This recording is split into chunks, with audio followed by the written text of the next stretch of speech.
निष्ठता के साथ साथ हमें एक बहुत डिसिप्लिनरी लाइफस्टाइल जीनी चाहिए। जैसे टाइम पे घर जाना, टाइम पे स्कूल आना, टाइम पे खाना खाना। तो पंक्चुअलिटी एक बहुत इंपॉर्टेंट चीज़ है। तो ये चीज़ बच्चों में शुरू से ही इनकलकेट करनी चाहिए कि discipline in terms of time, कि हमें टाइम की वैल्यू पता होनी चाहिए। हमें टाइम पे आना है, टाइम पे जाना है, टाइम पे उठना है, टाइम पे रात को सोना है। ये बहुत इंपॉर्टेंट चीज़ है। नेक्स्ट हमें डिसिप्लिन इन टर्म्स ऑफ हमें फूड हैबिट्स, हम जो जेवन करते हैं, हम जो खाना खाते हैं, वो भी बहुत अच्छा होना चाहिए। आजकल जंक फूड इतना ज़्यादा बढ़ जाता है, बच्चे फास्ट फूड खाते हैं, बच्चे थोड़ा ऑयली ज़्यादा खाना खाते हैं। तो इसको अवॉइड करते हुए एक डिसिप्लिन वे में खाना खाना चाहिए। और स्कूल की एक रिस्पॉन्सिबिलिटी बनती है कि आप अपने लंच में टिफिन बॉक्स चेक कीजिए कि बच्चे क्या खा रहे हैं। उनको ग्रीन वेजिटेबल्स और एक जो पौष्टिक अच्छा बैलेंस डाइट होता है उसको लेके एक एजुकेट कीजिए उनको। फैमिलीज को बोलिए कि आप अच्छा खाना लेकर आए, अच्छी अच्छी सब्जियां, अच्छी रोटी भाकरी जो भी है, इस तरह का आप खाना खाइए। डिसिप्लिन का ये भी मतलब है कि आप आपस में अपने स्टूडेंट्स के साथ, अपने फ्रेंड्स के साथ, अपने पेरेंट्स के साथ, अपने टीचर्स के साथ किस तरह से रिस्पेक्टफुली बात करते हैं। तो अगर आप रिस्पेक्टफुली ही बात नहीं करेंगे तो आपको आगे जाके लाइफ में कभी भी रिस्पेक्ट नहीं मिलती है। तो इसलिए ये इंश्योर करना चाहिए कि रिस्पेक्ट हमेशा देनी चाहिए अपने फ्रेंड्स को, अपने टीचर्स को, अपने पेरेंट्स को। एक आदर पूर्वक जो हम कहते हैं सम्मान, जो हम कहते हैं सम्मान देना चाहिए। और ये सम्मान अगर हम अभी देंगे तो हमें जिंदगी भर, हमें 30-40 साल की जो आगे की जिंदगी रहेगी उसमें हमेशा सम्मान मिलता रहेगा।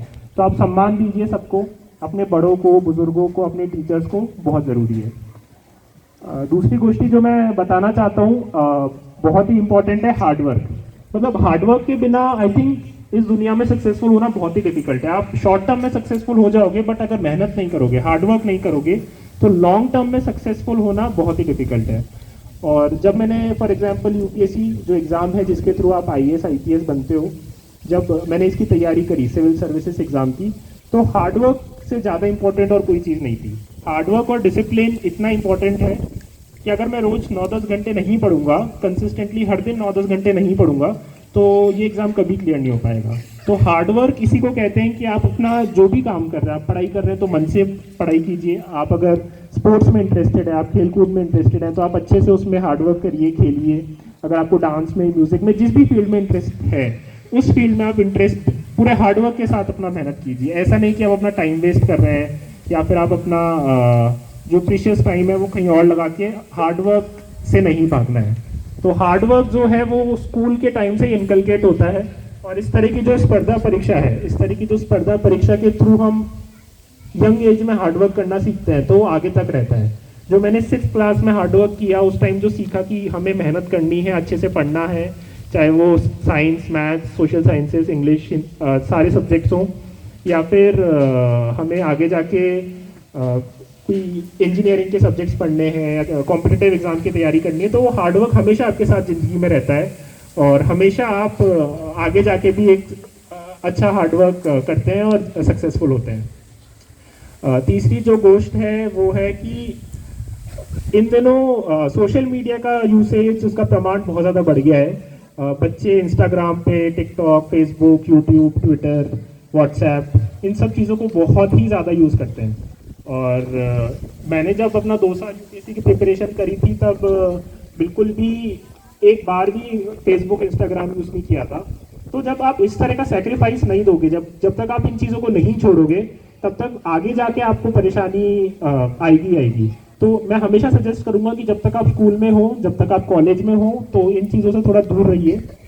अभी आप 4-5 साल इन चीज़ों को छोड़ देंगे, सोशल मीडिया का यूसेज और जो थोड़ा टाइम वेस्ट उसमें होता है, आप अपने 30-40 साल आगे के जो है उसमें आप हमेशा कितना भी यूज़ करना चाहेंगे आप यूज़ कर सकते हैं, कोई नहीं रोकेगा। अभी मैं कितना भी इंस्टाग्राम यूज़ करूंगा, मुझे कोई नहीं रोकेगा।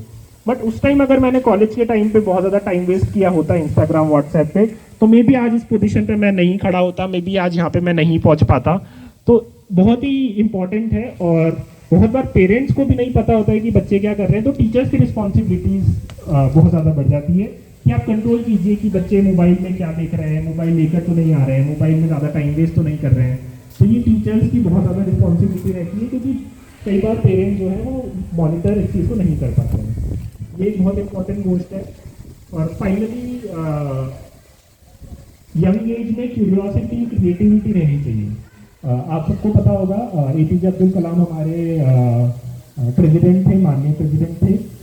उनकी एक स्टोरी है कि वो एक बहुत छोटे से गांव रामेश्वरम है तमिलनाडु में, वहाँ से आए हैं और बहुत मिडिल क्लास फैमिली से वो आते थे। लेकिन उनको इतना इंटरेस्ट था बचपन में जब वो छोटे थे, तो चिड़िया को देख के, जो बर्ड्स उड़ती हैं उनको देखते थे कि वो किस तरह उड़ती है, क्या उनका मैकेनिज्म रहता है उड़ने का। और वो इतना इंटरेस्ट हो गए उससे कि उन्होंने आगे जाके बड़े बड़े रॉकेट्स बनाए, एरोस्पेस इंजीनियर बने, इसरो को उन्होंने हेड किया और देश को स्पेस के फील्ड में इतनी ऊंचाइयों तक पहुंचाया। तो इस तरह के जब छोटे छोटे क्वेश्चंस आप अपने आप से पूछेंगे, आपको इंटरेस्ट आएगा कि हमारा जो स्काई है वो ब्लू क्यों है, पानी जो है वो ब्लू क्यों दिखता है, मून जो है वो हर दिन अलग अलग शेप का क्यों दिखता है, चांद अपना। तो इस तरह से क्वेश्चंस आप अपने आप से पूछिए, अपने टीचर से पूछिए, अपने पेरेंट्स से पूछिए, उनका जवाब ढूंढिए। इंटरनेट पे बहुत सारी चीज़ों के जवाब मिलते हैं। तो क्यूरियोसिटी और क्रिएटिविटी होनी चाहिए। और स्कूल के माध्यम से भी चाहे वो साइंस के सब्जेक्ट्स हों, सोशल साइंसेस के सब्जेक्ट्स हो, आप लैब्स के थ्रू, एक्सपेरिमेंट्स के थ्रू, प्रोजेक्ट्स के थ्रू दिखाइए बच्चों को। जो वो पढ़ते हैं बुक्स में वो उनको प्रैक्टिकली भी दिखना चाहिए। तो उससे एक जिज्ञासा, एक क्यूरियोसिटी, क्रिएटिविटी डेवलप होती है जो जिंदगी भर बच्चों के मन में रहती है। तो जो क्यूरियोसिटी बचपन में मेरे साथ थी, अभी भी मैं क्वेश्चंस पूछता हूँ, अभी भी मैं रोज लोगों से पूछता हूँ कि ऐसा क्यों होता है, ऐसा इसकी जगह ऐसा क्यों नहीं हो सकता, हम चेंज क्यों नहीं कर सकते। तो जब तक इस तरह की क्यूरियोसिटी और क्रिएटिविटी बच्चों के मन में नहीं रहेगी, तब तक आगे जाके एक थिंकिंग जो होता है, एक नया टाइप की सोच, एक जो नई सोच जिसको हम बोलते हैं, वो डेवलप नहीं हो पाएगी। तो क्रिएटिविटी डेवलप करवाइए बच्चों में, क्यूरियोसिटी होनी चाहिए। एंड फाइनली बच्चों की उम्र है खेलने कूदने की, तो आप सब पढ़ाई के साथ साथ बहुत खेलिए, बहुत अच्छे से अपना फिजिकल फिटनेस पे भी ध्यान दीजिए।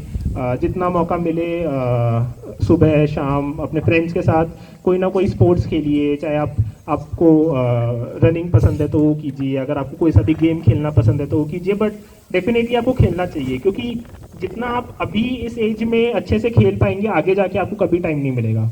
तो अपना पूरा टाइम दीजिए खेलने को भी। इतना अच्छा ग्राउंड है, यहाँ पे आप खेलिए। स्पोर्ट्स की जो भी फैसिलिटीज़ हैं, आपको क्रिकेट खेलना पसंद है, फुटबॉल खेलना पसंद है, जो भी पसंद है आप वो खेलिए, बट ज़रूर खेलिए। एक बहुत ही स्फूर्ति डेवलप होती है बॉडी में, और मन जो है, ब्रेन जो है अपना, वो एकदम एक्टिव रहता है। तो खेलना भी बहुत इम्पॉर्टेंट है। यही मेरी एडवाइस रहेगी बच्चों से। आगे जाके आप बहुत ही अच्छा करेंगे। अभी जैसे आप स्पर्धा परीक्षा में इतना अच्छा कर रहे हैं, मैं यही आशा करता हूं कि फ्यूचर में भी आप इससे भी अच्छा करें। आप में से कोई अपने ही स्कूल का चीफ गेस्ट बन के यहाँ पर आए, और ऐसे ही जो आने वाले जूनियर्स हैं उनको मोटिवेट करें, उनको अपना एक्सपीरियंस शेयर करें। और आपको इतना अच्छा लगेगा कि बचपन में आप 5th क्लास में थे, 6th क्लास में थे स्कूल में, और 10 साल बाद आप यहाँ आके चीफ गेस्ट बन के आ रहे हो। तो जो इतना मन को एक खुशी प्राप्त होती है, बहुत ही अच्छा लगता है। तो मेहनत कीजिए, सक्सेसफुल होइए। आई एम श्योर कि आप में से हर कोई बहुत सक्सेसफुल होगा लाइफ में। स्कूल के थ्रू इतना अच्छा आपको मार्गदर्शन और मोटिवेशन मिल रहा है। अगेन मैं साहब को धन्यवाद देना चाहूँगा कि उन्होंने मुझे इतना ये संधि दी यहाँ पर आके बोलने की, बच्चों से इंटरेक्ट करने की। और आप सभी को एक और बार all the best in life. Wish you all the success. Thank you.